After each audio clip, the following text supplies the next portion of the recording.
21 જૂન એટલે કે વિશ્વ યોગ દિવસ, અને યોગ એટલે તન અને મનની શાંતિ. અને આજના આ દિવસે અમે મુલાકાત કરી છે કિશોરભાઈ પઢિયાની, કે જે રાજકોટમાં છેલ્લા કેટલાય વર્ષોથી લોકોને ફ્રી ઓફ કોસ્ટમાં યોગા શીખવાડે છે. તો કેમ છો કિશોરભાઈ? મજામાં. યોગા આવી રીતે શીખવાડવા એ તમને વિચાર કઈ રીતે આવ્યો કે લોકોને આવી રીતે ફ્રી ઓફ કોસ્ટમાં યોગા શીખવાડવા જોઈએ? એમાં એવું છે કે હું યોગ કરતો હતો ને, તો ઘણાને કંઈ ડિસીઝ થયા હોય તો હું ઘણીવાર એવું કહેતો કે ભાઈ તમે આ પ્રાણાયામ કરો કે આ આસન કરો તો તમને ફાયદો થશે.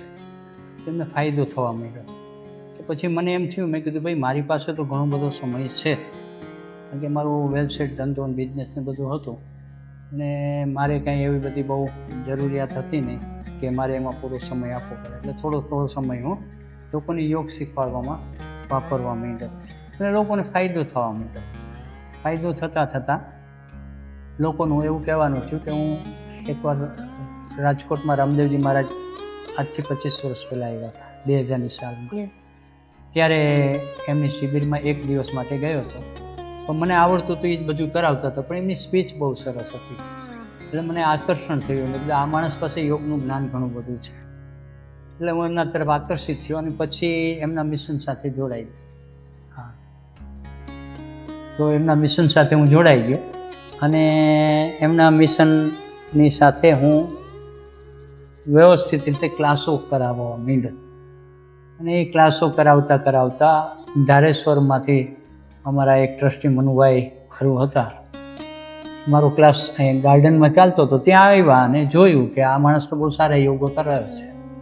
તો મને એને કીધું હું તમને એક સરસ મજાની જગ્યા બતાવું કે જેમાં ઉનાળો, ચોમાસું, શિયાળો કંઈ વાંધો જ ન આવે. વાહ! તો મને અહીં લઈ આવી. અહીંના ટ્રસ્ટી હતા અને સેક્રેટરી હતા પોતે. મને અહીં કીધું, મને કે તમારે તો મારી સાથે બે ચાર યોગ સાધકો આવ્યા હતા. મને કે હવે આટલું બધું પ્રદૂષણ ને અવાજ ને બધું આવે છે, તો કાંઈ તમે યોગ કરાવીને શું કરશો? કે આપણે તો અહીં ઝાડવા નીચે બરોબર છે. મેં કીધું આપણે ક્યાં અહીં લગ્ન કરી લીધા છે, 2 દી 4 દી અઠવાડિયું કરીએ, નહીં ફાવે પાછા અન્ય વયા જશું. પણ તે દિવસના અમે અહીં ચોંટી ગયા છીએ. એની પહેલાં તો હું યોગ કરાવતો હતો બેજે, પણ છેલ્લા 17-18 વર્ષથી તો એક જ સ્થાયી જગ્યાએ. શરૂઆતમાં એક ક્લાસ ચાલુ કરેલો સવારે 5:30, પછી સાંજનો ક્લાસ ચાલુ કર્યો, પછી પાછો બીજો સવારનો ક્લાસ ચાલુ કર્યો અને પછી પાછો ચોથો સાંજનો ક્લાસ ચાલુ કર્યો. એવી રીતે અવિરતપણે વર્ષોથી 4 ક્લાસો અમારા અહીં યોગના ચાલે છે. અહીંથી હજારો સાધકો તૈયાર થયા છે અને એમાં કેટલાય સાધકો તો એવા છે કે આજે મારી પાસેથી યોગ શીખીને અમે ડિપ્લોમા કોલેજ પણ ચલાવી છીએ, તો સોમનાથ સંસ્કૃત યુનિવર્સિટીની. તો એમાં એ લોકોને ટ્રેનિંગ અપાવીને એ લોકો એટલા બધા આજે આગળ વધી ગયા છે કે 3000થી માંડીને 1.5 લાખ રૂપિયા સુધી દર મહિને કમાય છે. વિશ્વ યોગા દિવસ 21 જૂને જ કેમ ઉજવવામાં આવે છે? એટલા માટે કે તે દિવસે મોટો દિવસ છે, સૂર્યનો દિવસ છે, અને ભગવાન કૃષ્ણએ સૂર્યને સૌથી પ્રથમ યોગ શીખવાડેલા એવું ગીતામાં ઉલ્લેખ છે. એટલે એ આધાર ઉપર એમને એમ થયું કે ભાઈ સૂર્યને જો ભગવાન કૃષ્ણે યોગ શીખવાડ્યા હોય તો એ મોટા દિવસે જ કર્યો હશે, લાંબા દિવસે જ. તો કે આપણે આખા વિશ્વને જાગૃત કરવું હોય, વિશ્વને બંધુત્વની ભાવનામાં લઈ આવવું હોય, તો નરેન્દ્રભાઈ મોદીને એમ થયું કે આટલી બધી લડાઈઓ, આટલા બધા ઝઘડાઓ, એકબીજાને મારો કાપો, આતંકવાદ, આ બધું ખતમ કરવું હોય તો યોગ સિવાય કોઈ રસ્તો નથી. એટલે લોકોને યોગનું આહ્વાન કર્યું અને 175 દેશે એ વખતે સીધું સ્વીકારી લીધું. વાહ! તમે તો આટલા વર્ષોથી લોકોને યોગા શીખવાડો છો, તમે ખુદ યોગ કરો છો, તો તમારા માટે યોગ શું છે? મારા માટે યોગ એ મારું જીવન છે, મારા જન્મની યાત્રા છે. હું દરેક જન્મની અંદર યોગી થાવ એવી મારી પોતાની આંતરિક ઈચ્છાઓ છે. વાહ! તો આજે કિશોરભાઈ પાસે આપણે યોગનું આટલું બધું જાણવા આવ્યા છીએ, તો હવે યોગા કરતા જ એમની પાસેથી બીજા પ્રશ્નોના જવાબ મેળવીએ. કિશોરભાઈ, હાલના સમયમાં આપણે જોઈએ છીએ કે બીપી છે, કોલેસ્ટ્રોલ છે, ડાયાબિટીસ છે, ને વધારે કહીએ તો હાર્ટ એટેક, આટલી બધી બીમારી અત્યારે વધતી જાય છે. તો એને ઘટાડવા કે જે લોકોને આવી રીતે કોઈ બીમારી થઈ છે એના માટે કયો યોગ કરવો જોઈએ? એમાં એક ભસ્ત્રિકા પ્રાણાયામ છે, એ ખાસ કોલેસ્ટ્રોલની અંદર બહુ ઉપયોગી છે. પણ એની ગતિ જે છે એ તમારા ડિસીઝ ઉપર આધારિત છે. માની લો કે તમને કોલેસ્ટ્રોલ છે, બીપી છે, બરોબર છે, અને હાર્ટ એટેક આવેલો છે અથવા તો આવવાની સંભાવનાઓ છે, તો એને લો સ્પીડે લઈ જવાનું. ભસ્ત્રિકા છે તો આ રીતે થાય ભસ્ત્રિકા. આ સર્વસામાન્ય કાંઈ પણ ડિસીઝ ન હોય અને તમારા શરીરની અંદર કોલેસ્ટ્રોલ ન વધે એના માટે તમે આ કરી શકો. તો માની લો કોલેસ્ટ્રોલ તો છે જ તો પણ કરી શકો, પણ હવે ભેગું બીપી પણ છે તો તમારે આ સ્પીડે કરવું પડે. એની સ્પીડ લો કરી નાખવી પડે. ડાયાબિટીસમાં પણ ઉપયોગી થશે. બીપી વાળા માટે એની સ્પીડ ધીમી કરવી પડે. પાચન તંત્રની નબળાઈ હોય તો એમાં પણ આ ખૂબ જ કામ કરે. શરીરમાં ક્યાંય દુખાવા હોય તો પણ આ પ્રાણાયામ છે, સ્નાયુગત દુખાવા હોય તો એમાં પણ ફાયદો આપે છે. પછી ખાસ કરીને બીપી માટે, કોલેસ્ટ્રોલમાં પણ કામ લાગે, ડાયાબિટીસમાં પણ કામ લાગે, પણ વધુમાં વધુ બીપી ઉપર કામ કરે છે. મતલબ મેમરી પાવર ઉપર કામ કરે છે, આપણી ન્યુરો સિસ્ટમ ઉપર કામ કરે છે. એ છે અનુલોમ વિલોમ પ્રાણાયામ. ગલોફા ફૂલાવાના, જીભ તાળવે ટચ રાખવાથી એની જે કાર્યક્ષમતા છે ને વધી જાય છે ખેચરી મુદ્રામાં.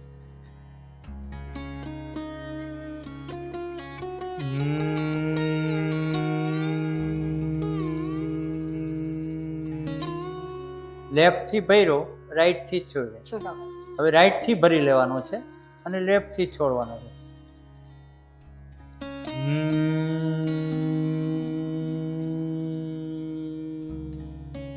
ફરીને લેફ્ટ થી ભરી લેવાનો.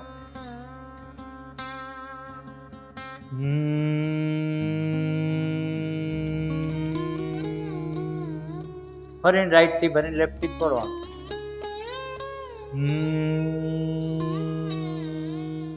આ બીપી કંટ્રોલ કરે છે, યાદશક્તિ વધારે છે, તણાવમાંથી મુક્તિ આપે છે, હતાશા નિરાશામાંથી આપણને બહાર કાઢે છે, અને કોલેસ્ટ્રોલમાં પણ ફાયદો કરે છે, પછી હાર્ટ એટેકમાં પણ ફાયદો કરે છે, ને ડાયાબિટીસમાં પણ ફાયદો કરે. કારણ કે આ કેન્સર જેવા મહામારી રોગની અંદર પણ અનુલોમ વિલોમ પ્રાણાયામ છે એકદમ પાવરફુલ પ્રાણાયામ છે. કારણ કે શરીરનું જે ઓક્સિજન લેવલ છે ને એ ડાઉનમાં ચાલતું હોય.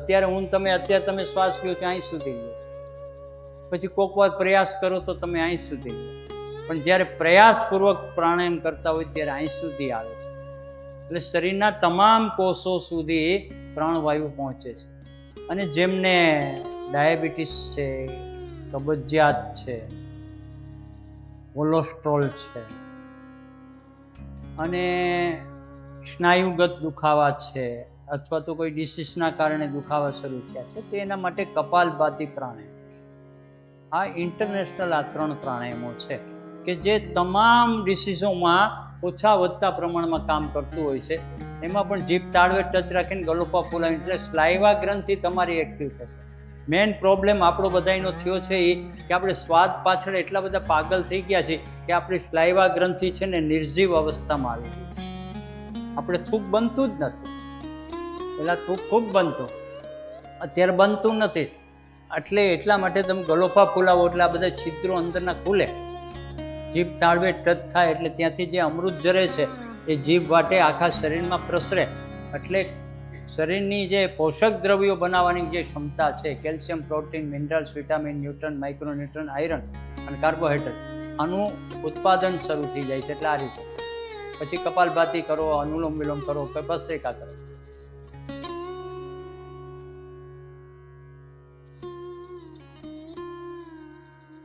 આ સર્વસામાન્ય કપાલભાતિ છે. પછી આમાં કોઈ સ્પીડે કરતું હોય છે, પણ અમે ખાસ કરીને દરેક એજની ઉંમરના લોકોને ધ્યાનમાં રાખીને અમે લોએસ્ટ કપાલભાતિ શરૂ કર્યો છે અને એ આ પ્રકારનો છે.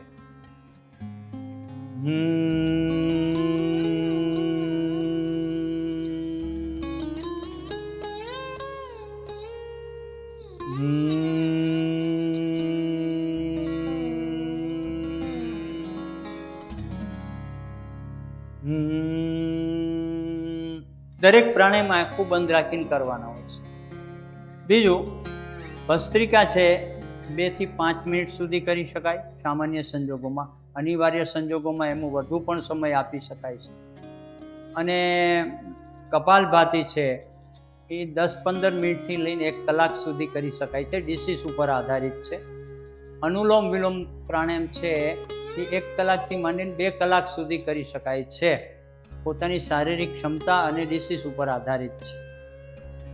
આ પ્રાણાયામની શરીરની વ્યવસ્થાઓ ઉપર અસરની વાત કરી. હવે એમાં આસનની વાત કરીએ તો માની લો કે આ પાચન તંત્ર માટેનું આસન છે તો એક તો વજ્રાસન છે,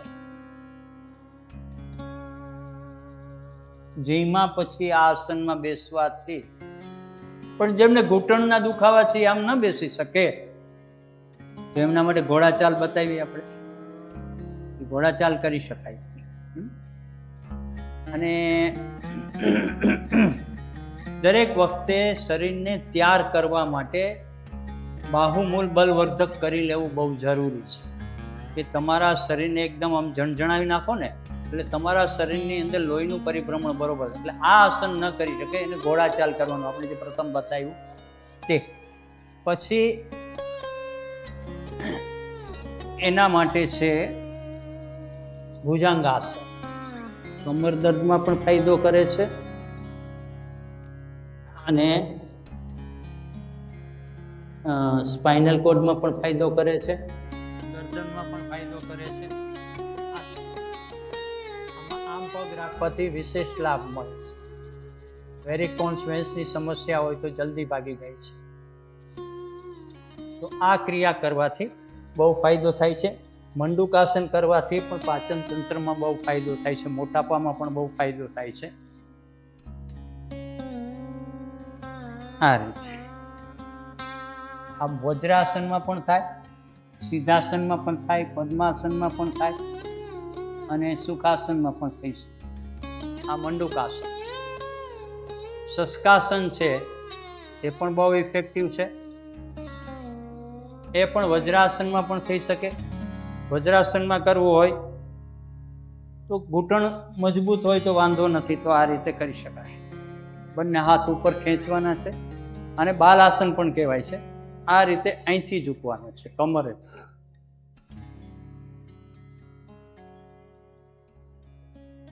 છાતી, દાઢી અને પેટ આ ત્રણેય વસ્તુ જમીનને સ્પર્શ કરે છે. આમાં જેટલી વાર પોતાને નોર્મલ શ્વાસમાં રહેવું હોય એટલું રહી શકાય છે. ભસ્ત્રિકા પ્રાણાયામ કરશું. આ ધ્યાન મુદ્રા છે, જ્ઞાન મુદ્રા પણ કહેવાય છે. આ મુદ્રામાં બેસવાથી મેમરી પાવર વધે છે. જીભને તાળવે ટચ રાખશું, ગલોપા ફૂલાવશું. ફેફસામાંથી શ્વાસ છોડવાનો છે, ફેફસામાંથી ભરવાનો છે અને ફેફસાની કાર્યક્ષમતા વધારવાની છે. આપણા ફેફસાની અંદર લગભગ 30 કરોડથી પણ વધારે છિદ્રો હોય છે. એ ઝીણા ઝીણા છિદ્રો એમાંથી 2 થી 2.5 કરોડ જ વપરાય છે. બાકીના 27.5 કરોડ છિદ્રો વપરાયા વગરના પડ્યા રહે છે. તો એ છિદ્રો જે વપરાતા નથી એમાં ફંગસ ઉત્પન્ન થાય છે. એટલે ફંગસના કારણે આપણે આપણા ફેફસાની કાર્યક્ષમતા વધારી નથી શકતા અને એને વધારવા માટે આ ભસ્ત્રિકા પ્રાણાયામ બહુ ઇફેક્ટિવ છે. તો વિશ્રામ. બંને હાથની હથેળી કસી લેશું, આંખો પર લગાવશો. હથેળીઓમાં આંખો પર દરેક વખતે હથેળીઓમાં આંખો ખોલવી જેથી કરીને અંદર જે ઉર્જા ઉત્પન્ન થઈ છે એ આંખો વાટે બહાર ન નીકળી. હવે બીજો સેકન્ડ પ્રાણાયામ છે એ કપાલભાતિ. આ એક સ્ટેપ બાય સ્ટેપ પ્રાણાયામ આવે છે. એ છે કપાલભાતિ. ગલોપા ફૂલાવાના, જીભને તાળવે ટચ રાખવાની, આંખો બંધ રાખવાની.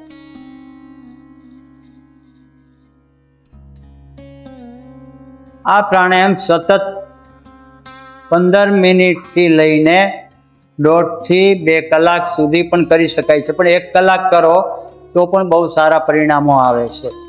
કારણ કે આપણા શરીરની અંદર આ જે કામ છે ને કપાલભાતિનું, એ પેન કિલરનું કામ કરે છે. મારા પોતાનો એક અનુભવ છે. એકવાર મારે સ્કૂટર સ્લીપ થઈ ગયું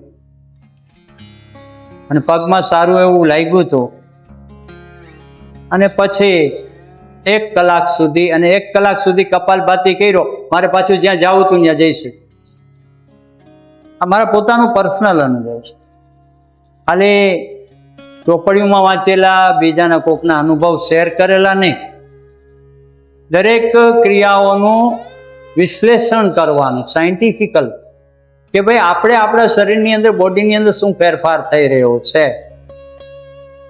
વિશ્રામ. કપાલભાતીમાં આપણે બંને હાથની હથેળી ઘસી લેશું, આંખો પર લગાવશો.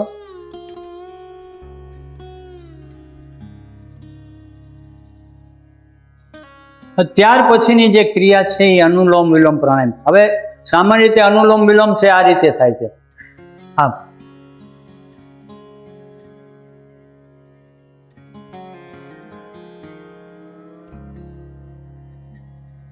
આપણે એમાં થોડા સુધારા વધારા કર્યા છે, વેરિએશન ઉમેર્યું છે. ગલોફા ફૂલાવાના, જીભને તાળવે ટચ રાખવાની, લેફ્ટ થી ભરવાનું.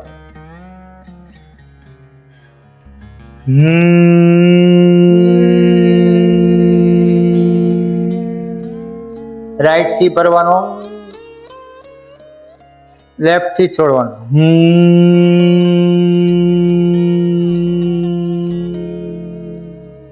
લેફ્ટ થી ભરવાનો,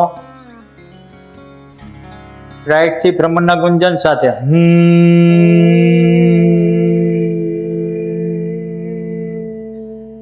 રાઈટ થી ભરી લેવાનો, લેફ્ટ થી છોડવાનો. તમારું ગમે એવું હાઈ બીપી હોય ને, આનાથી થોડી સ્પીડ ઓછી કરી નાખો એટલે હાઈ બીપી શાંત પડી જાય. લો બીપી થઈ ગયું હોય તો અત્યારે જે કરો છો એનાથી થોડીક સ્પીડ વધારી નાખો તો તમારું બીપી કંટ્રોલ થઈ જાય. લો થઈ ગયું હોય તો હાઈ ની વચ્ચે કંટ્રોલિંગ પાવરમાં ચાલે, અને હાઈ પાવર થઈ ગયું છે તો એ લો પાવર કરવા માટે એની ગતિ થોડી ધીમી કરી નાખવા. આનાથી આંખોની રોશની વધે છે, ચશ્માના નંબર દૂર થઈ જાય છે, કાનની શ્રવણ શક્તિ વધી જાય છે, ચહેરા ઉપરનો ગ્લો અને શાઇનિંગ વધી જાય છે, આત્મવિશ્વાસની વૃદ્ધિ થાય છે. માત્ર સ્વયમે અનુભવ લેવાની વાત છે, બીજાના અનુભવ ઉપર જીવન ગુજારવાની વાત નથી. મોટા ભાગના અનુભવો બીજાના લઈને આપણે આપણા જીવનની અંદર નિષ્ફળતાઓ પ્રાપ્ત કરતા હોય છે, કારણ કે બીજાનો અનુભવ છે. મારો અનુભવ તમને કામ નહીં લાગે, તો મારી જે માહિતી છે એ માહિતી જો તમે તમારા જીવનમાં ઉપયોગ કરશો અને એને અનુભવમાં તમે કન્વર્ટ કરશો તો તમને ખ્યાલ આવશે કે તમે કરેલી ક્રિયાનું વાસ્તવિક ફળ શું છે. તો વિશ્રામ. બંને હાથની હથેળી ઘસીશું, આંખો પર લગાવશું. હથેળીઓમાં આંખો ખોલીને ચહેરાને મસાજ કરતા કરતા હાથ હટાવશે. હવે લાસ્ટ પ્રાણાયામ છે એ ભ્રામરી છે. એ આપણે માત્ર 5 જ વાર કર. જનરલી ક્લાસની અંદર 3 થી 5 વાર કરાવતો હોય છે. પછી તમે એને વધારે વાર કરી શકો, 10 મિનિટ 15 મિનિટ માટે પણ કરી શકો. તમારી મેમરી પાવરને કેટલી એની ઇફેક્ટની જરૂર છે એ પ્રમાણે તમે ઇફેક્ટ વધારી શકો. આ બંને આંગળીઓ છે અહીંયા લઈ જવાની, આ અહીંયા ભ્રમર પાસે, આ ટચલી આંગળી છે નાકના છિદ્રો પાસે, અને આ અંગૂઠો છે એ આ કાનમાં ભરાવી દેવાનો. આમ ભરાવાનો છે. કેમ? આમ.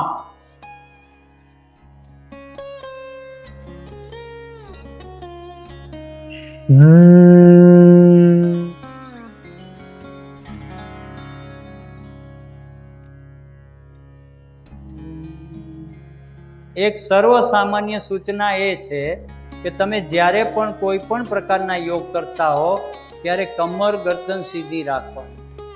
આમ બેસીને કરશો તો એનો ઓછો ફાયદો થશે, આમ બેસીને કરશો તો આવ ઓછો ફાયદો થશે. મતલબ પોતાનો ફાયદો પોતે લેવો છે તો આ રીતે બેસવાનું. સીના તાન કે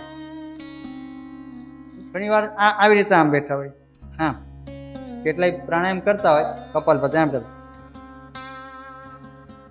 એમ નહીં કરવા, આમ બેસ. હંમેશા કમર ગરદન સીધી રાખીને બેસવાથી બહુ લાભ થાય. વિશ્રામ.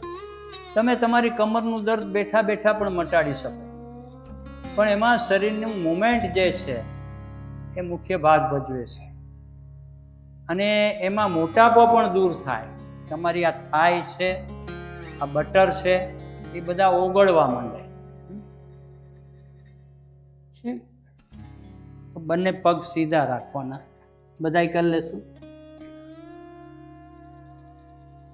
પછી આ જમણો પગ છે ને એ અહીં ઘૂંટી સુધી અંગૂઠો લઈ લેવા. આ એની માપ સાઈઝ છે. પછી આને અહીંથી આમ ફેરવીને અહીંયા આંટી લગાવવા. લાગે તો લગાવવાની, અને બંને હાથ પછી અહીંથી હલાવવાના નહીં. હાથને ફેરફાર નહીં કરવાનું, અને લેફ્ટ બાજુ બંને પગને વાળવાના, અને અપર બોડીને રાઈટ તરફ મેક્સિમમ તાણવાની કોશિશ કર. એડી ઓલો પંજો ઊંચો ન થવો જોઈએ, પંજો અડેલો જ રહેવો જોઈએ. 10 કાઉન્ટ સુધી રોકાવાનું. રાઈટ બાજુ એમનેમ વાળવાના એને સ્થિતિમાં, પણ પંજો ઊંચો ન થવો જોઈએ. વાળ્યો તો એ સીધો રાખવાનો. હવે આ પગ વાળવાનો, અને અહીંથી આંટી ચડાવવાની, અને આમ આ પગ આમ કરી નાખો. જમણો પગ આમ કરી નાખો. જમણો જમણો જમણો પગ વાળવાનો. એ છે ને, આને વાળો, ડાબાને અને વાળો. જમણો પગ સીધો કરી નાખો.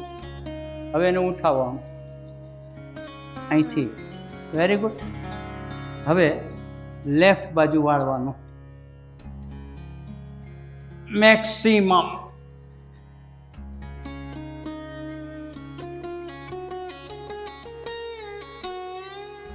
પછી એ બંને પગને એમનેમ સ્થિતિમાં રાખીને રાઈટ તરફ, એ આમ થાંભલા જેવા હોય ને એ હાંઠીકડા થઈ જાય. મેં ખાલી 1 મહિનો કર્યો તો મારે આ ઓગળી ગયા. હવે પાછા જામતા નથી. જોકે થોડીક ઉંમરની અસર હોય, પણ હવે બેઠા બેઠા કમર દર્દ માટે ઘૂંટી ઉપર ઘૂંટી. અને આ બધા અનુભવસિદ્ધ આસનો છે. ફક્ત ચોપડીમાં વાંચેલા, સાંભળેલા, જોયેલા નહીં, વ્યક્તિગત જીવનમાં અનુભવ કરીને અહીં બધા જે બેઠા છે એને કરાવ્યા પછી પણ એનો અનુભવ શેર કરાવી છીએ. અને મુઠ્ઠી વાળવાનો, અને લેફ્ટ બાજુ શ્વાસ ભરીને ઝૂકવાનો.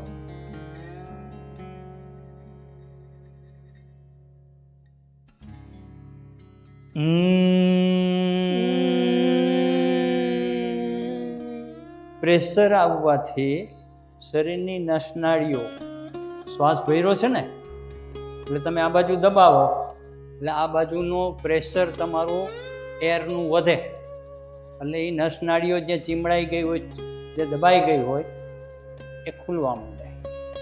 શ્વાસ ભરીને કરો તો. શ્વાસ છોડીને કરો તો એ નાળીઓ છે એ દબાતી હોય છે. હવે હાથ બદલાવી નાખવાનો. પછી અહીંયા, અને આ ક્રિયા હંમેશા મુઠ્ઠી વાળીને કરવાની, શ્વાસ ભરીને.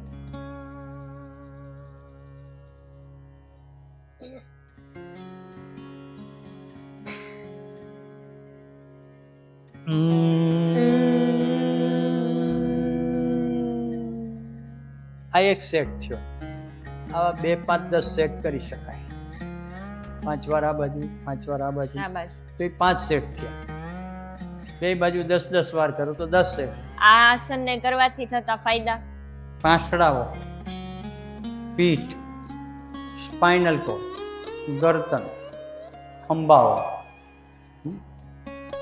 ભુજાઓ, કોણીઓ અને ઘૂંટણો એકદમ તણાવ અને સ્ટ્રેસ ઉત્પન્ન થાય, પ્રેશર આવે. એટલે આખા બોડીની અંદર તમારે રક્તનો પ્રવાહ છે ને એકદમ વ્યવસ્થિત ચાલવા માટે, કારણ કે 1 મિનિટની અંદર 3 રાઉન્ડ બ્લડ લગાવે છે. કેટલા? 20 સેકન્ડે 1 રાઉન્ડ હોય છે. તો એ જ્યારે પ્રેશરથી લાગે ને તો થોડુંક સ્પીડ વધી જતી હોય. એટલે સ્પીડ વધે તો એની પ્યુરિફાઈ સિસ્ટમ પણ વધુ સરસ રીતે કામ કરી શકે. એટલે આખા ઓલ બોડીને ફાયદો થાય. અત્યારે આ તમે કર્યું એટલે તમે તમારા બોડીમાં અનુભવ્યું હશે. હું તમને આની ફાયદાઓ કહું એના કરતાં તમે તમારી રીતે તમે ફાયદાઓ વર્ણવી શકો કે ભાઈ મને આટલો આટલો ફાયદો થયો. અત્યારના લોકો જીમમાં વધારે જાય છે જી. અને યોગાનું ઓછું થતું જાય જી, છે જી, હવે. જી. તો લોકોને કઈ રીતે સમજાવવા કે યોગનું કેટલું મહત્વ છે? લોકોને યોગ તરફ વાળવા માટે આપણે જે ગુજરાત યોગ બોર્ડ છે, જે માનનીય શ્રી નરેન્દ્રભાઈ મોદીએ આખા વર્લ્ડની અંદર યોગ ડે મનાવવા માટેની જે આખી મુવમેન્ટ ચલાવી અને વિશ્વમાં એ વખતે 175 દેશોએ સ્વીકારેલું. અત્યારે કેટલા દેશો કરે છે, વધારે દેશો કરવા માંડ્યા છે. પણ ત્યારે જ્યારે 2014માં નરેન્દ્ર સાહેબે જ્યારે વિશ્વને આહ્વાન કર્યું ત્યારે 175 દેશોએ સ્વીકારી લીધું કે અમે યોગ ડે મનાવશું. તો યોગ ડે છે ને, અને ગુજરાત યોગ બોર્ડ છે, પછી હરિયાણા યોગ બોર્ડ છે, દિલ્હી યોગ બોર્ડ છે, એવા ઘણા બધા સ્ટેટો એવા છે કે જે પોતાના યોગ બોર્ડો એને ઊભા કર્યા છે. અને યોગ બોર્ડ દ્વારા એરિયામાં દરેક એરિયાની અંદર યોગના ક્લાસો શરૂ કરાવ્યા છે આવી રીતે. તો એના દ્વારા લોકોમાં જાગૃતિ આવશે. જીમ છે ને એ એક ક્રેઝ છે, જેમ સિઝનેબલ છે. મેંગો છે એની સિઝનમાં આવે, જામફળ છે એની સિઝનમાં આવે, બરાબર છે. પણ કેળા લગભગ 12 માસ મળતા હોય, બરાબર છે. તો સિઝનેબલ વસ્તુ છે, સિઝનમાં ગાયબ થઈ જવા, અમુક સિઝનમાં ગાયબ થઈ જવાની છે. તો યોગ છે ને કોઈ પણ સિઝનમાં, યોગમાં એટલી તાકાત છે કે માની લ્યો કે તમને અત્યારે ગરમી થાય છે, હું એક જ પ્રાણાયામ કરાવું, કોઈ પણ પ્રાણાયામ કરાવું અને તમને ઠંડો પવન લાગવા માંડે આસપાસમાં. એવો કયો આસન છે? કોઈ પણ પ્રાણાયામ તમે આમાંથી કપાલભાતિ કયો, અનુલોમ વિલોમ કયો, ભસ્ત્રિકા કયો, ફક્ત તમારે તમારી આ જે આંગળી છે ને, આ આકાશ તત્વ છે. આમ આકાશ તત્વ એટલે આખું બ્રહ્માંડ આવી ગયું. આ આંગળી અહીંયા રાખવાની અને તમારે મનમાં સંકલ્પ કરવાનો કે મારે મારા શરીરને ઠંડકનો અનુભવ કરવો છે. અને પછી કોઈ પણ પ્રાણાયામ મધ્યમ ગતિનું ચાલુ કરી દેવાનું. 2 મિનિટ, 3 મિનિટ, ચોથી મિનિટે તો તમને રીતસર બહારથી ઠંડી હવા આવતી હોય એવો અહેસાસ થશે. પછી માની લો કે તમે ખૂબ જ ગરમીમાં ગયા છો, રણ જેવા પ્રદેશમાં ગયા છો, પાણીની તરસ લાગી છે, શોષાય છે, તો એના માટે કાક મુદ્રા છે.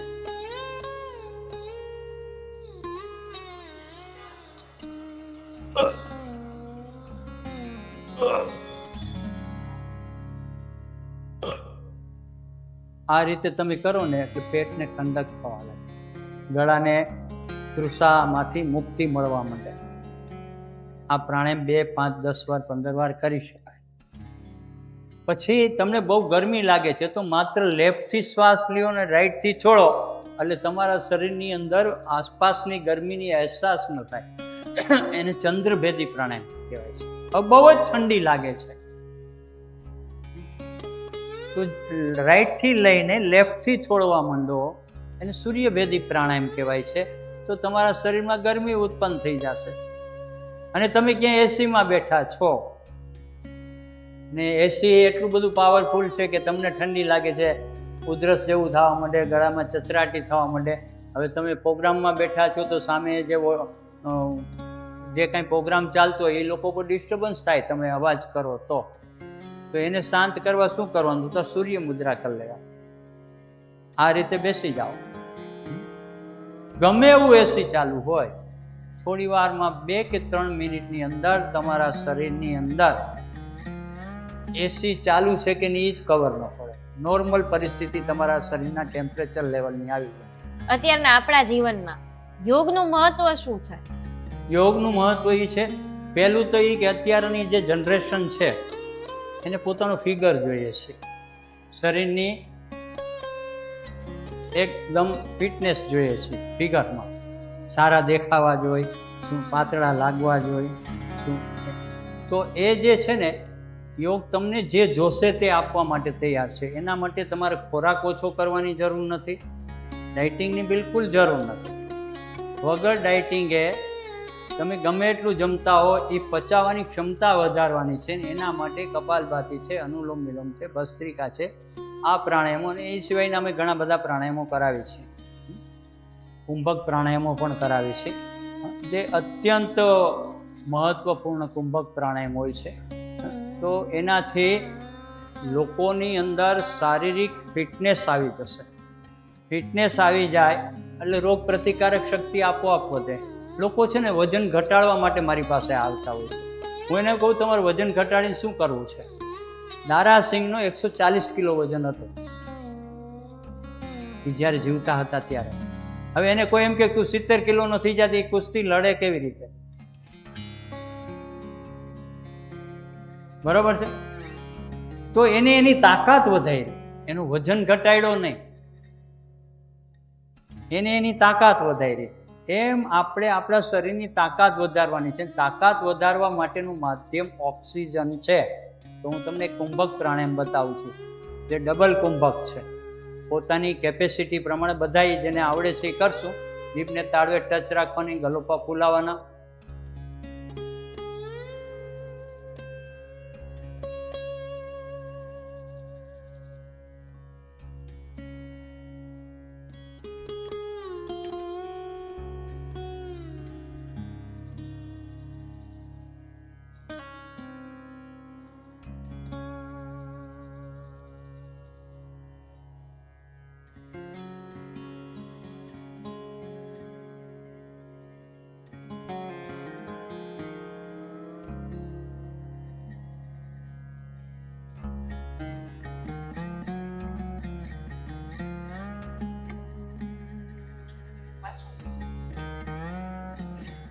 તો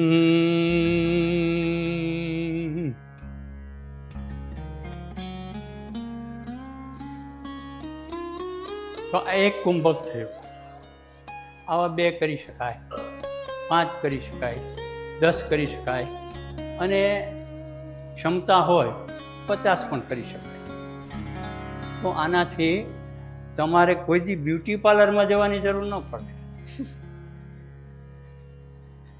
ચહેરા ઉપર એકદમ ગ્લો અને શાઇનિંગ આવી જાય, આંખોનું તેજ વધી જાય. મારે આ સામે જે ઘડિયાળ રહી ને એમાં સેકન્ડ કાંટો છે. એ ઘડિયાળ અહીં હતી, અહીં હતી તે મને સેકન્ડ કાંટો દેખાતો નહોતો. મારે ત્યાં ઘડિયાળ હતી, આ મોટા સેકન્ડ કાંટો એટલે જાડો થોડોક સેકન્ડ કાંટો છે, એ ઘડિયાળ અહીં લઈ ગયો. હવે આ ઘડિયાળ અહીંયા રાખવાથી જો અત્યારે 12 ઉપર સેકન્ડ કાંટો ગયો, 12 ઉપરથી હમણાં 1 ઉપર આવશે. દેખાય છે? આવ્યો ને 1 ઉપર. આટલો તફાવત કુંભક કરવા. એટલે જીમ છે ને એ માણસને દેખાદેખીનું સાધન છે. યોગ છે એ આંતરિક વિકાસ માટે છે. તમારે તમારો વિકાસ કરવાનો, તમારે તમારા બાજુવાળાનો વિકાસ નથી કરવાનો. યોગ તમને એમ નથી કહેતું કે તમે તમારા બાજુવાળાનો વિકાસ કરો. તમારો વિકાસ થશે જ બાજુવાળાનો થવાનો જ છે. પણ તમે બાજુવાળાનો વિકાસ કરશો તો તમારો નહીં થાય, તમારો નહીં થાય તો એનો નહીં થાય. તમે મને મદદ કરવા માંગો છો તો મારી મદદની કેટલી જરૂરિયાત છે તમે ડિસાઈડ ન કરી શકો. એટલે હું તો મદદ લીધા જ કરું. તમે થાકી જાઓ મદદ કરી, પણ હું તમને મદદ કરતો હોઉં તો હું પણ થાકી જાઉં. પણ હું મારી જાતને મદદ કરીને મારી જાતને એટલી બધી સક્ષમ બનાવી દઉં કે હું ગમે તેને મદદ કરું તોય મને કંઈ અસર થાય નહીં, કારણ કે મારે આમાંથી કંઈ ગુમાવવાનું છે જ નહીં. અને જેમાંથી કાંઈ ગુમાવવાનું નથી એનું નામ યોગ છે, મેળવવાનું જ છે. બાકી બધું તમે સેવા કરો, ભક્તિ કરો, દાન દો, દક્ષિણા દો, યજ્ઞ કરો તો એમાં ગુમાવવાનું જ આજુ છે. મળે કેદી નક્કી નથી. એનો મતલબ એવો નથી કે નથી મળતું. અને યોગ છે ને એ સુખ મેળવવા માટેનું સાધન નથી, શાંતિ મેળવવા માટેનું સાધન છે. તો બાકી બધીની પદ્ધતિઓ છે ને સુખ મેળવવા માટે. હું તમને ખુશ રાખું તો મને ખુશી મળે, હા, તો હું સુખી થઈ જાઉં. પણ મને શાંતિ મળે તો તમને પણ શાંતિ મળે. કારણ કે હું તમને ડિસ્ટર્બ જ ન કરું તો મારું ડિસ્ટર્બન્સ તમને બંધ થઈ ગયું તો ઓટોમેટિક તમને શાંતિ મળી ગઈ. પણ મારે શાંત કેમ રહેવું એ શીખવું જરૂરી છે ને એના માટે પ્રાણવાયુનું જતન કરવું જરૂરી છે. બોલો શું પૂછવું છે બીજું? હાલ અત્યારે આપણને બધાને ખબર છે કે આપણા બધાયનું જીવન અત્યારે ભાગદોડી ભર્યું છે, કે ક્યાંક ને ક્યાંક આપણને ચિંતા સ્ટ્રેસ એ બધાને છે. તો એવા કયા 5 આસન છે કે જે આપણે રોજબરોજની લાઈફમાં કરી શકીએ? આજે જે તમને ઘોડાચાલ કરાવી ને એ એવરીડે બપોરે અને રાત્રે 30-30ના 5 સેટ કરી લ્યો, 3 પ્રકારના. હા, હમણાં બતાવી દઈએ, બેન ઊભા થઈને બતાવો. એના જે બીજા 2 પ્રકારો છે એ બતાવી. આ તમે 30-30ના શ્વાસ દરેક વખતે છોડવાનો, 30 વાર છોડવાનો, રેસ્ટ લેવાનો, ફરી પાછું બીજી વાર કરવાનું, ત્રીજી વાર, એમ 5 વાર કરો. એની પહેલાંનું જે આપણે કરાવ્યું હતું એ 5 વાર કરો. અને હવે નેક્સ્ટ પાછળ નિતમને પગ ટચ થવો, આમ બીજા નિતમને, અને ઉલટ ચાલ. આ 4 વસ્તુ તમે કરી લ્યો ને એટલે ગમે એવી ભાગ દોડ કરો ને તમે ફ્રેશ જ રહ્યો. કારણ કે આ ડાઉન ગયું તો પેટ ડાઉન જશે, પેટ ડાઉન ગયું તો આ ડાઉન જવાનું છે. પણ પગ ચાલશે તો પેટ કોઈથી ડાઉન નહીં જાય. અને પ્રાણાયામ કરશો તો આ મેન્ટલી પાવર તમારો પાવરફુલ રહેશે. તો તમે કોઈ દી જીવનમાં નિષ્ફળતા જોઈ નહીં શકો. સફળતા સફળતા જ મળશે. અને કોઈ વાર નિષ્ફળતા મળી તો એનો અફસોસ નહીં રહે કે બીજી વાર ટ્રાય મારશો. અને આમાં તમારે હારવાનું નથી, કારણ કે પહેલામાં તમે કોઈ પણ રમત રમો કે કોઈ પણ સ્પર્ધામાં જાઓ તો એમાં તમારે હારવાનો ડર છે. આમાં તમારે જ તમારી પાસેથી મેળવવાનું છે, તમારે તમારી પાસેથી જીતવાનું છે, તમારા જ ડેવલપમેન્ટમાં કામ કરવાનું છે.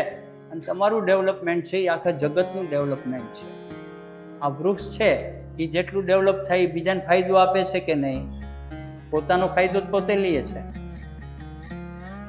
કારણ કે એ નિર્જીવ છે, બોલતું જીવિત છે પણ બોલતું નથી, વાંચા નથી એની પાસે.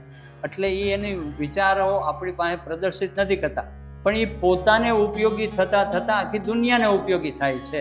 એમ તમે પણ એક પ્રકારનું વૃક્ષ છો, પણ તમે તમારી જાતને ઉપયોગી થાવ, કારણ કે પેલો છાંયો પોતાને આપશે. પોતાના થળિયાને પોતે પહેલા છાંયો આપશે. એમ તમે તમારા જીવનમાં શાંતિ પ્રાપ્ત કરો તો ચારે બાજુ શાંતિ મળવાની જ છે. જે વિવેકાનંદ કરી ગયા, જે દયાનંદ સરસ્વતી કરી ગયા, જે રામતીર્થ કરી ગયા, ચૈતન્ય મહાપ્રભુ કરી ગયા, આ બધા જે કરી ગયા, રામ કરી ગયા, કૃષ્ણ કરી ગયા, મહાવીર કરી ગયા, બુદ્ધ કરી ગયા, આ બધા જે કરી ગયા છે એ આપણે પણ કરી શકીએ એમ છીએ, કારણ કે આપણે એના અંશાવતાર છીએ. પણ આપણા અંશને એના અંશ સુધી પહોંચાડવાનો છે. આપણે સામાન્ય મનુષ્ય નથી. આપણી અંદર તમો ગુણ છે, રજો ગુણ છે, સત્વ ગુણ છે, પણ આપણે તમો ગુણ રજો ગુણમાં જ જીવતા હોય છે. સત્વ ગુણને ક્યારેય પ્રાપ્ત કરવાનો પ્રયાસ નથી કરતા, કારણ કે એનો રસ્તો જ ખબર નથી કે સત્વ ગુણ મળે ક્યાંથી. આપણે સાત્વિક ખોરાક ખાય એટલે આપણે સાત્વિક થઈ જાય, નહીં થાય. આપણે સાત્વિક વિચારો કરી, સાત્વિક કથાઓ સાંભળી, સાત્વિક લોકો સાથે રહી, કોઈ સાત્વિક નહીં થાય.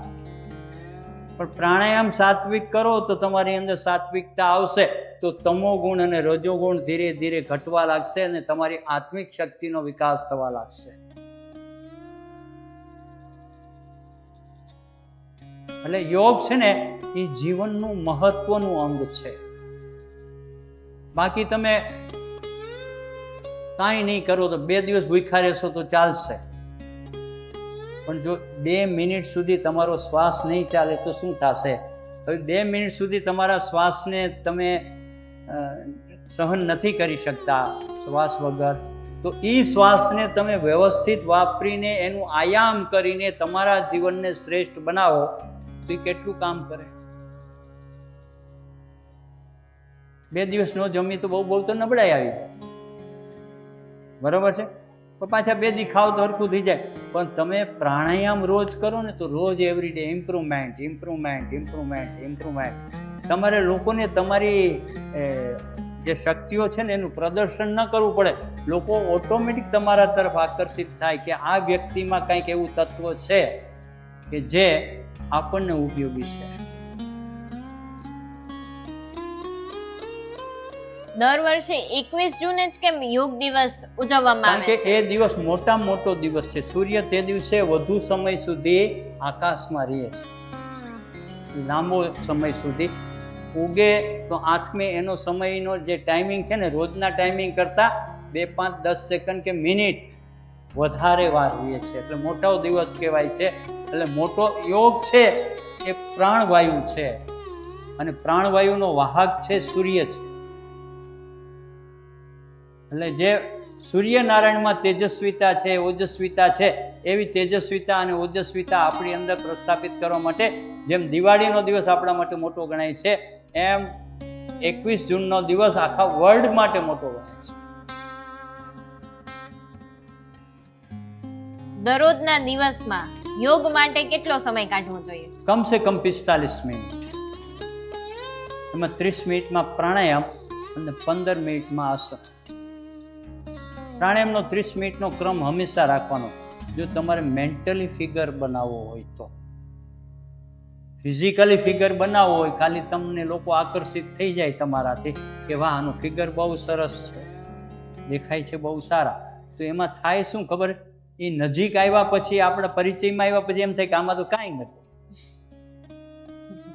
અને ઓલા તો જ્યારે આપણને મળે કે આપણો મેન્ટલી ફિગર જ પાવરફુલ હોય કે તમે જ્યારે આવો ત્યારે તમને એમ લાગે કે ના આની પાસે તો જવું જોઈએ. આપણે મોરારદાસ બાપુની કથા વારંવાર સાંભળવા લોકો શું કામે જાય છે? રમેશભાઈ ઓઝાની કથા, જિજ્ઞેશ દાદાની કથા, લોકો વારંવાર પાછળ દોડી દોડીને જાય છે શું કામે? એનો મેન્ટલી પાવર વિકસિત છે. તમે યોગ સાથે કેટલા સમયથી જોડાયેલા છો? હા, હું 14 વર્ષનો હતો ત્યારનો યોગ કરું છું. છેલ્લા 30 વર્ષથી તો હું યોગ કરાવું છું. અને ઈ કારણ શું કે બધાને ફ્રી ઓફ કોસ્ટ યોગ શીખવાડવાનું? યોગ છે ને એ ભગવાન કૃષ્ણે 4થા અધ્યાયમાં કીધું છે કે આ યોગ મેં સર્વપ્રથમ અર્જુનને કહે છે, પ્રથમ શ્લોકમાં જ લગભગ કહે છે, પ્રથમ કે બીજા શ્લોકમાં, કે મેં ઈશ્વાંકુર સૂર્યને મેં આ યોગ શીખવાડેલો. વ્યવસ્થ એટલે સૂર્ય છે ને એ વખતે વ્યવસ્થ થઈ ગયું, વ્યવસ્થ કે મારે શું કરવું, કઈ દિશામાં જવું. એટલે એ વ્યવસ્થ આપણે માણસ છે ને વ્યવસ્થ થઈ જાય છે, દુઃખી થઈ જાય છે, તો એને સૂર્યને યોગ શીખવાડે. તો સૂર્ય યોગ ન કરી શક્યો, એટલે એનો પુત્ર હતો મનુ, એને મનુને યોગ કરાવ્યો. મનુએ પણ યોગ ન કર્યો, એટલે મનુનો પુત્ર હતો ઈશ્વાંકુ, જે રામચંદ્ર ભગવાન જે કુળમાં ઈશ્વાંકુ કુળમાં જૈનમાં છે, સૂર્યવંશમાં જૈનમાં છે. તો ઈશ્વાંકુ કુળમાં, એટલે ઈશ્વાંકુને શીખવાડ્યું. ઈશ્વાંકુ કોણ છે? સૂર્ય એટલે આત્મા છે. આત્મા યોગ ન કરી શકે, આત્માને યોગ કરાવવો પડે. તો એ કોણ કરાવે? પ્રાણવાયુ. એટલે એને મનને કરાવ્યો, એટલે મનને કંટ્રોલ કરવાનો પ્રયાસ કર્યો. મન થાકી ગયું કે આપણે આમાં મજા નથી આવતું, એટલે ઈચ્છાઓને એને સમજાવ્યું કે ઈચ્છા તું આ યોગ કર. એટલે ઈશ્વાંકુ એટલે ઈચ્છાઓ, મનુષ્યની અંદર જે ઈચ્છાઓ છે ઈશ્વાંકુ છે, મનુ છે એ આપણું મન છે, અને સૂર્ય છે એ આપણો આત્મા છે, એવું ગીતામાં લખ્યું છે.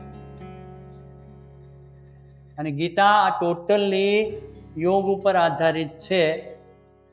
એ કોઈ પ્રવચનો ઉપર કે કથાઓ ઉપર કે ઉદાહરણો ઉપર આધારિત નથી. 112 શ્લોકો યોગના આપ્યા છે 700 શ્લોકની.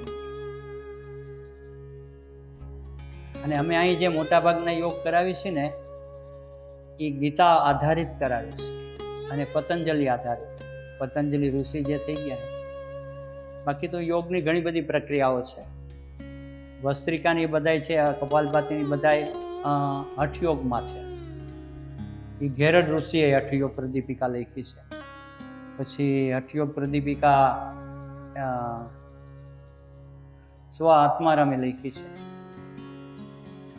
પણ પતંજલિ યોગ સૂત્ર માત્ર 192 સૂત્ર ને, ખાલી 95 સૂત્ર, ખાલી 95 સૂત્રમાં ગીતામાં જેટલું નથી લખ્યું ને એટલું 95 સૂત્રની અંદર એનું વિવરણ કરો ને તો ગીતાથી પણ મોટો ગ્રંથ બની શકે.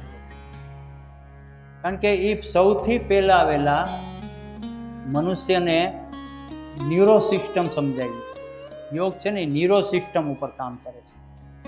અમારી જ્યાં ન્યુરો સિસ્ટમ છે ને મગજ, એના ઉપર યોગ કામ કરે છે. બોડી ઉપર કામ નથી કરતું. બોડી ઉપર આસનો કામ કરે છે. અને પતંજલિ આસન 4 જ લખ્યા છે, બાકી બધા હઠયોગના આસન છે. નકામો કાંઈ નથી, જેની જે રુચિ. યોગ આપણને શું શીખવાડે છે? આપણને મનુષ્ય બનતા શીખવાડે છે. આપણે અત્યારે અહીંયા બેઠા ને એમાંથી એકેય માણસ નથી. શું કામે નથી? તમારા મનની અંદર તમો ગુણ છે કે મારે કંઈક મેળવી લેવું છે, એની હાવ. બરાબર. બીજું રજો ગુણ છે, બીજાને મૂર્ખ બનાવીને, બીજાને ઉલ્લુ બનાવીને એનો લાભ લઈ લેવો છે. આ 2 જ વસ્તુ આપણામાં આવે છે. આપણામાં આવે છે મારે કોકને ઉપયોગી થવું છે. નથી આવતું એવું નથી, પણ ઉપયોગી તમે હું જાજા થઈ શકતા નથી. કારણ કે જેટલા ઉપયોગી થાવ છો એટલા તમે નિષ્ફળ જાઓ છો. કારણ કે હામા માણાને ઉપયોગી નથી થતા અને તમે તમારામાંથી ગુમાવો છો. કારણ કે તમે ભૌતિક જગતમાં ઉપયોગી થવા માંગો છો.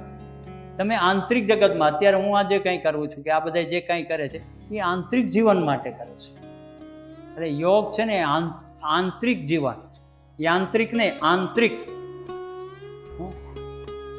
સ્વ અંત સુખાય રઘુનાથ ગાથ કે તુલસીદાસજીએ લખી ને, તો તુલસીદાસજીને કોઈ પૂછ્યું કે ભાઈ તમે આ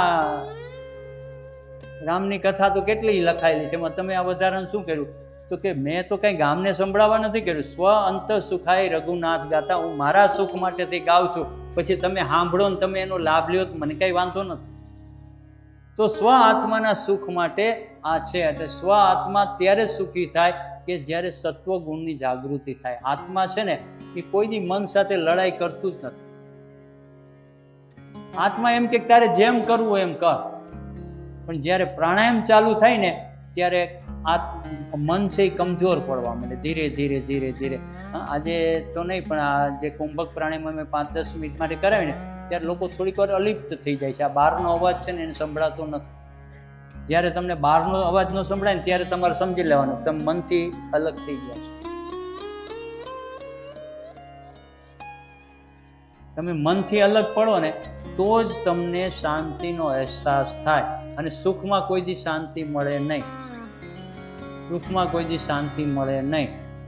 પણ શાંતિની અંદર જે મળે એ સુખ કે દુઃખમાં ક્યારેય ન મળે.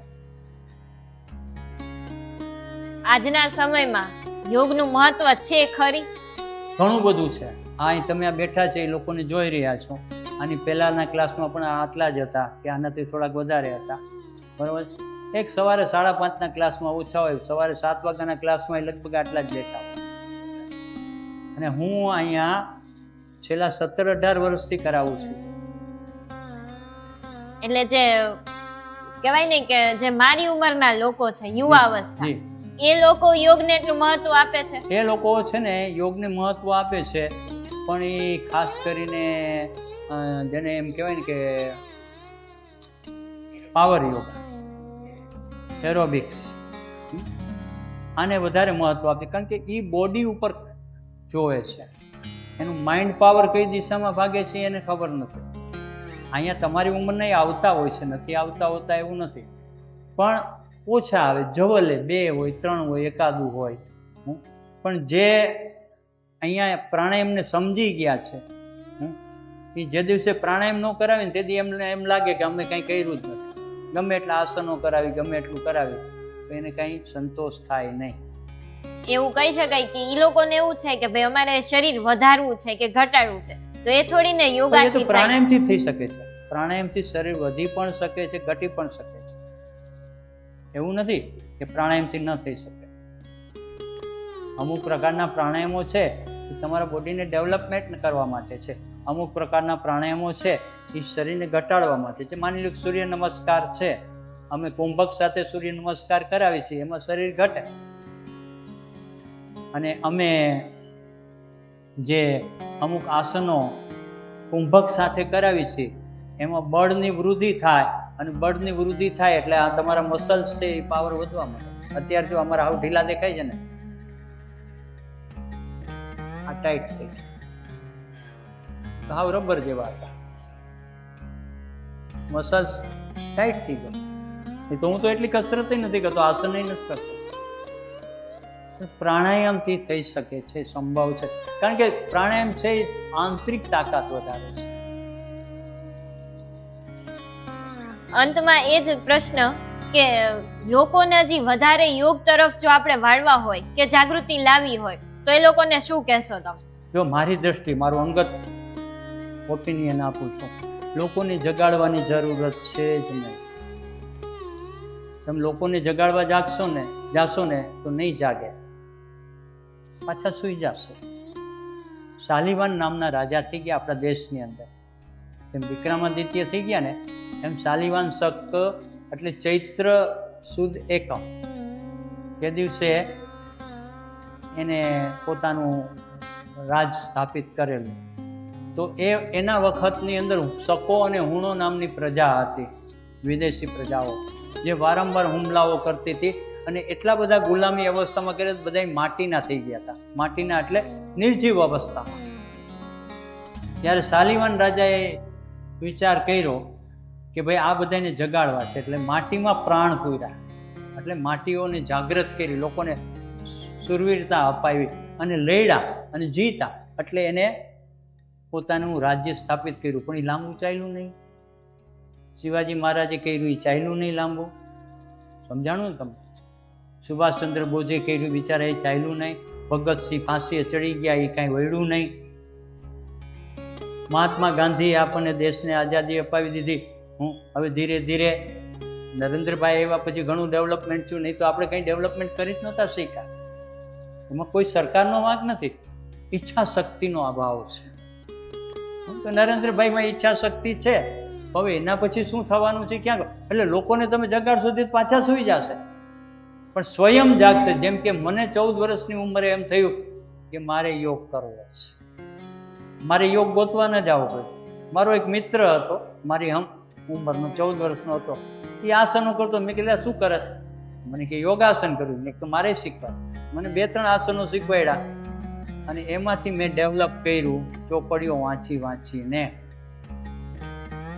તો આજે બીજા પાસેથી શીખા કરતાં ચોપડીઓ જાજી વાંચી છે. હું જે પ્રમાણે પ્રાણાયામ કરાવું છું એ વર્લ્ડમાં બહુ ઓછી જગ્યાએ થતા હોય છે. હું આ જે ડબલ કુંભક હમણાં જે કરાવ્યો ક્યાંય થતો નથી. એવા તો ઘણા પ્રાણાયામો છે. અમે એક જ પ્રાણાયામની અંદર 7 પ્રાણાયામોનો લાભ લઈશું, જેની અંદર કપાલભાતિ પણ આવી જાય, અનુલોમ વિલોમ પણ આવી જાય, ભસ્ત્રિકા પણ આવી જાય, પછી બ્રહ્મનું ગુંજન પણ આવી જાય, અગ્નિસાર ક્રિયા પણ આવી જાય, અને 2 પ્રકારના કુંભકો આવી જાય, એટલે 7 થઈ ગયો. એક અંતર કુંભક થઈ ગયો, એક બાહ્ય કુંભક થઈ ગયો, એક પૂરક થઈ ગયો, એક કપાલભાતિ થઈ ગયો, એક બ્રહ્મનું ગુંજન થઈ ગયું, એક બહાર રોયકો અને પેટને અંદર બહાર કર્યું, અગ્નિસાર ક્રિયા. 7 ક્રિયાઓ થઈ જાય એક સાથે. જીભને તાળવે ટચ રાખો. એટલે સંશોધન કરવું પડે આપણે આપણા શરીરની અંદર. તમે શીખા છો એ બરોબર છે. માની લો કે તમે જર્નાલિસ્ટનું શીખા છો, ભણ્યા છો, બરાબર, તો પછી તમે જે આ બોલો છો, બધું કરો છો, એ તમારું પોતાનું મૌલિકતા છે, ડેવલપમેન્ટ છે. તમે જે મને પ્રશ્ન પૂછો છો, એમાં કંઈ તમે પ્રશ્ન મોટાભાગના પાકા કરી નથી આવ્યા કે મારે આટલું પૂછવું છે. તો મને કંઈ ખબર નથી કે તમે મને શું પ્રશ્ન પૂછવાના છો. આ એકબીજાની મૌલિકતા છે, અને મૌલિકતા છે ને, એનું નામ યોગ કહેવાય.